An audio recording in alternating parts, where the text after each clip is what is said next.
Dear students, आज हम पढ़ने वाले हैं बद्दू जनजाति के बारे में। देखिए, जो बद्दू जनजाति है वो मुख्य रूप से अरब मरुस्थलीय क्षेत्र में निवास करती है। और यह जो मरुस्थल है ये शुष्क जलवायु का बालूकामय धरातल है और यहाँ प्राय संसाधनों का अभाव पाया जाता है। ये जो बद्दू हैं ये हमद, नफद, रूबल खाली आदि क्षेत्रों में खानाबदोशी जीवन यापन करने वाले लोग हैं। ठीक है। और ये जो हैं 5 क्षेत्रों में विशेष रूप से पाए जाते हैं।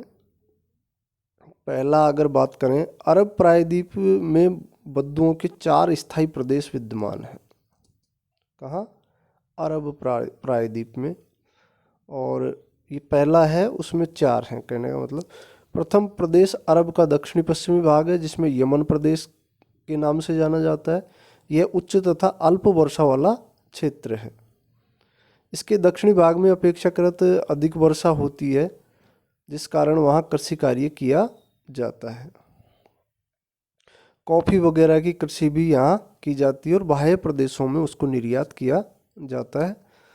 द्वितीय प्रदेश की बात करें तो यह दक्षिणी समुद्र तटीय उच्च प्रदेश है जिसे अदन के नाम से जाना जाता है। इसके पूर्वी भाग में हैदरामौत घाटी और दक्षिणी भाग में एक संकीर्ण पेटी के रूप में तटवर्ती मैदान स्थित है। यहाँ भी जो है गेहूँ, जौ, बाजरा, केला आदि की कृषि की जाती है। और उर्वर भूमि में इन्हें सर्वप्रथम स्थायित्व के लिए आकर्षित किया होगा तथा ये लोग यहाँ स्थायी रूप से जीवन यापन करते हैं। तृतीय प्रदेश अरब का दक्षिणी पूर्वी भाग है जिसे ओमान के नाम से जाना जाता है।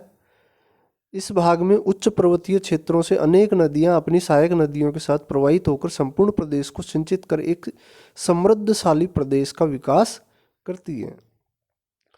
सिंचाई की यहाँ व्यवस्था है, मिट्टी उर्वर है, समतल मैदानी भूभाग है। यहाँ जो कृषि कार्य है बड़े अच्छे ढंग से किया जाता है। ठीक है। फल आदि, गेहूँ, बाजरा आदि की खेती यहाँ की जाती है। चतुर्थ प्रदेश जो है अरब प्रायद्वीप के मध्य में स्थित है जिसे नजद का पठार के नाम से भी जाना जाता है। ठीक है। तो यहाँ जो है जल के लिए यहाँ नदी एवं कुओं का प्रयोग किया जाता है और यहाँ चौड़ी घाटी है। ठीक है। अब बात करते हैं इन लोगों की अर्थव्यवस्था वगैरह के बारे में। तो अरब के उत्तरी भाग में अहमद और नेफद मरुस्थलों का विकास है जिसमें खानाबदोशी ये जीवन व्यापन करने वाले लोग रहते हैं। ये दोनों मरुस्थल पथरीले एवं रेतीले हैं। इसके उत्तरी भाग में वर्षा होती है जिसमें छोटी मोटी घासें विकसित होती है जहाँ पशुपालन का कार्य किया जाता है। ये लोग मुख्य रूप से ऊँट पालते हैं, इसके अलावा भेड़ बकरियाँ आदि भी पालते हैं। ये लोग अपने पशुओं के साथ एक स्थान से दूसरे स्थान पर भ्रमणशील रहते हैं। जहाँ कहीं घासों की सुविधा होती है वहाँ कुछ समय के लिए ये लोग ठहरते हैं तथा दूसरे स्थान को प्रवास कर जाते हैं। और ये जो लोग हैं रुवाला खानाबदोश, वो यहाँ रहते हैं। ये लोग ऊँट पालते हैं। ठीक है।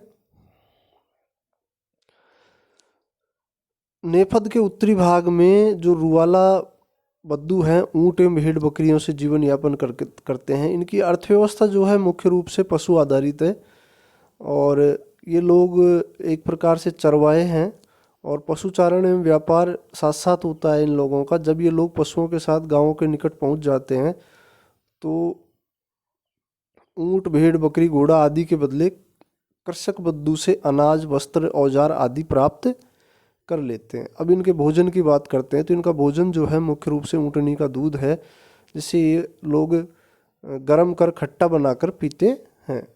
पनीर तथा मक्खन बनाने का प्रयास नहीं करते। इनका मुख्य पशु ऊँट है, ये हम पहले चर्चा कर चुके हैं। इनका उपयोग जो है वस्तुओं को लाने ले जाने के लिए किया जाता है। साथ ही साथ इनके बाल की रस्सियाँ, दरी, बोरा, खाल से थैला, कुप्पे आदि का निर्माण किया जाता है।